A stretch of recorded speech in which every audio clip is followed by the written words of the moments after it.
Hey guys, I'm Cardfight of Team Limitless, and this is the Phantom Blaster Overlord Shadow Paladin deck, which I'll be showing you today. The grade 0 is full bow, which when a Blaster Javelin rides full bow, you can search for a Blaster Dark.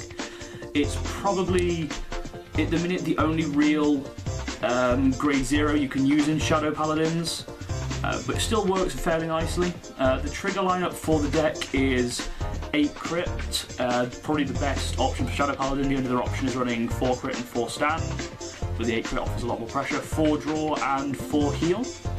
The grade 1s consist of 3 Blaster Javelin, which is, when it's called to rearguard, you can discard a grade 3 from hand to search for Phantom Blaster Dragon. It's also a good setup for the first ride, because when it rides on full bow, you get the search for Blaster Dark. It runs 3 Nightmare Painter, which when it's called to rearguard or Vanguard, you can choose a card in your hand and move it to soul, which with this being Phantom Blaster Overlord, the cross ride, it's good to get a quick cross ride, in the sense that you may put a Phantom Blaster Dragon into soul and get the Overlord as a 13k base, fully cross ridden on first grade 3 ride. Runs 4 Mat Clear because of the draw power that the deck has. 4 Mat Clear never really clogs up, and you always seem to. It's a little bit more consistent, because there are a lot of decks running around that have high hits or a lot of threat, like Dragonic Overlord the End. Runs 4 Black Sage Sharon, which is the 8k vanilla of the deck, which sets up quite nicely with Masquerade for a 20k column, or Phantom Blaster Overlord for the 21. Can also work quite nicely with Maka, because it gets the 16 against 11s, or Curse Lance 17s against Majesty Lord Blaster. The grade 2 lineup is 1 Blaster Dark, because the deck isn't reliant off its natural evo of Phantom Blaster Dragon. You're not likely to lose the Blaster Dark, and it's not necessary to have it in soul. That's why there's only 1. But you still want to get some sort of plus out of Blaster Javelin, so that's why there's only 1. The grade B also has 2 Skull Witch in the main. I run 2 because you don't want too many, because that would increase the chances of having to ride it. It doesn't have its skill on Vanguard, and the skill is to counterblast 1, discard 1 card from hand and draw 2, which is a very, very helpful skill, because you can get rid of dead cards such as just a draw trigger or a grade 3 you don't need and draw 2 out of it.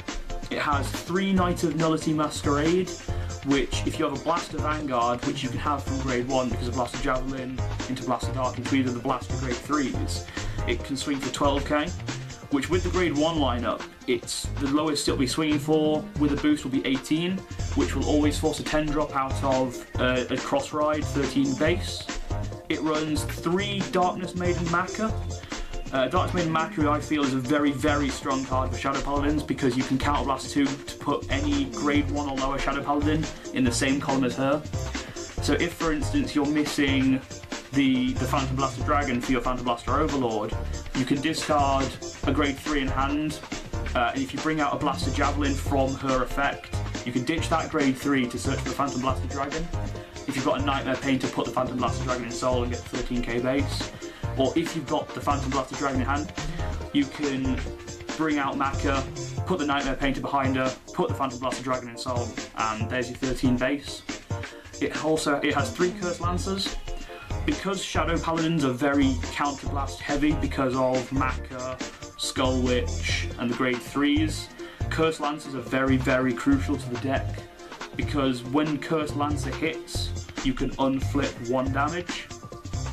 Now the grade 3s are 3 Phantom Blaster Dragon and 4 Phantom Blaster Overlord.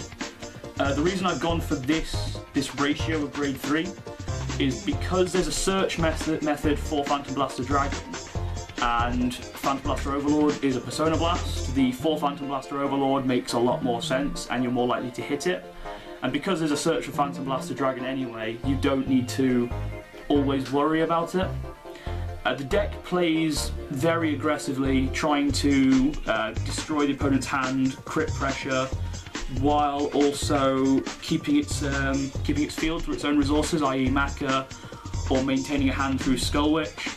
Even though Skull Witch is only a 3k base power, she still still has the 5k intercept, so you can just call her, counterblast 1, ditch 1, draw 2, intercept the next turn, get an extra boost in the hand, and take 1 less damage. That is the Phantom Blaster Overlord deck. Thanks for watching, guys. Please leave a comment, thumbs up, and subscribe. Hope to see you again.